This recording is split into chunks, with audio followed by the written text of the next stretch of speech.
Gracious and loving God, may all of our thoughts, our reflections, our prayers be holy and uplifting to you and strengthen us for the work to come.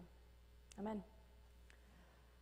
When I was in seminary, I decided to use some of my hard-earned student loan money to travel. I did 2 trips while I was in school. I went to Israel, Palestine, and Rome. I needed 1 whole history credit, so I decided to go to Rome. As I was growing up, we did a lot of traveling around the United States. We drove to Florida and we drove to California. But what was so different about those 2 trips that I took in seminary is the way that the past and the present weave themselves together and into a single space. There were bits of the Roman Empire next to Baroque statues next to what's left of Mussolini's Italy. And the government of Israel has spent so much time and money excavating ancient tells, revealing cities and walls and towers across the country. The ancient city of Jerusalem peeks out from its modern buildings. It can be very jarring, especially when you're used to very modern cities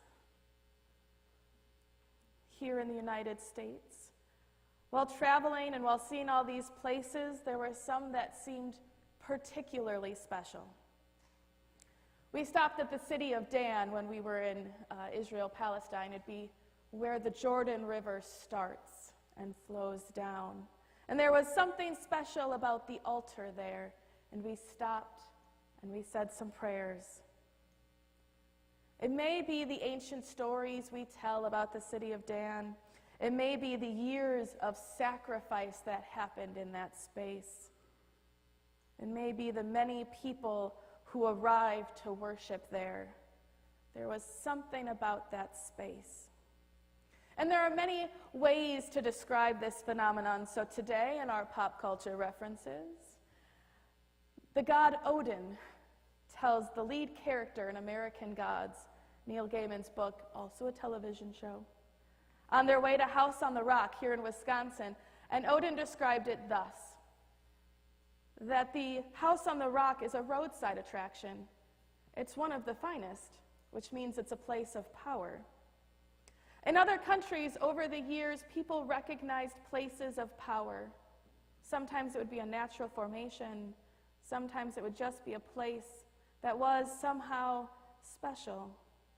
And they knew something important was happening there, that there was some focusing point, some channel, some window to the imminent.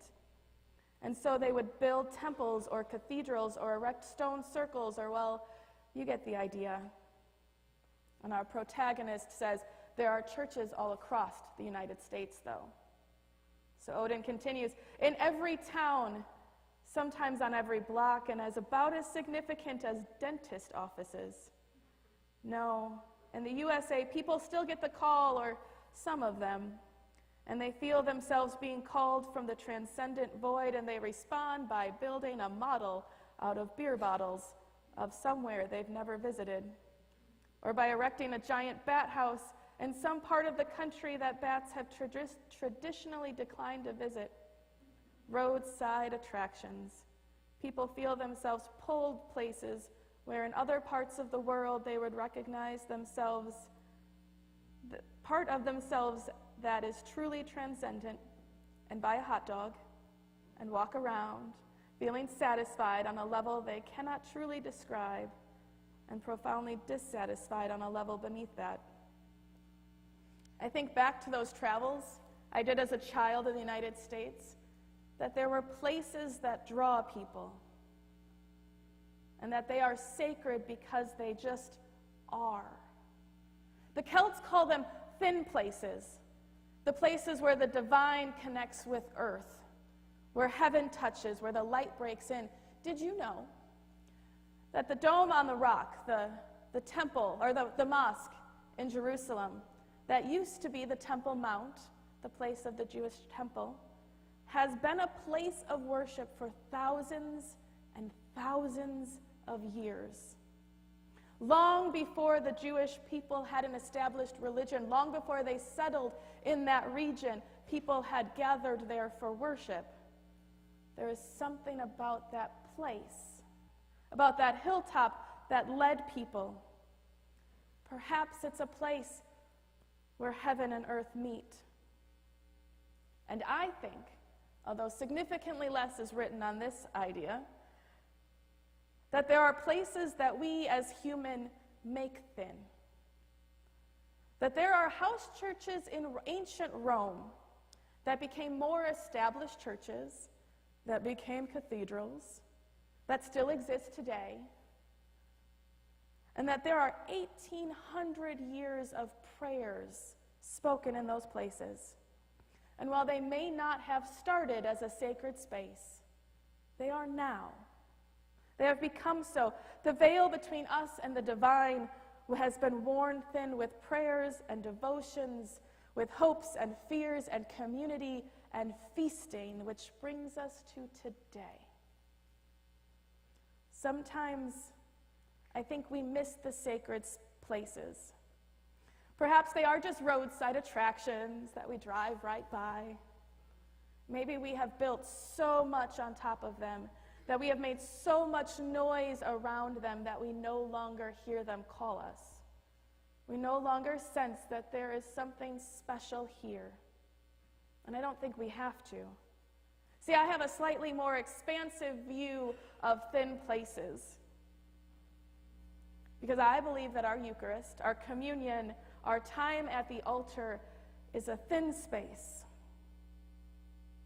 And while I don't think it's always given a good rap, I believe that rituals are important. It is more than just the routine that someone keeps. Our ritual of showing up every week and of gathering at the table shapes who we are. And here's the thing.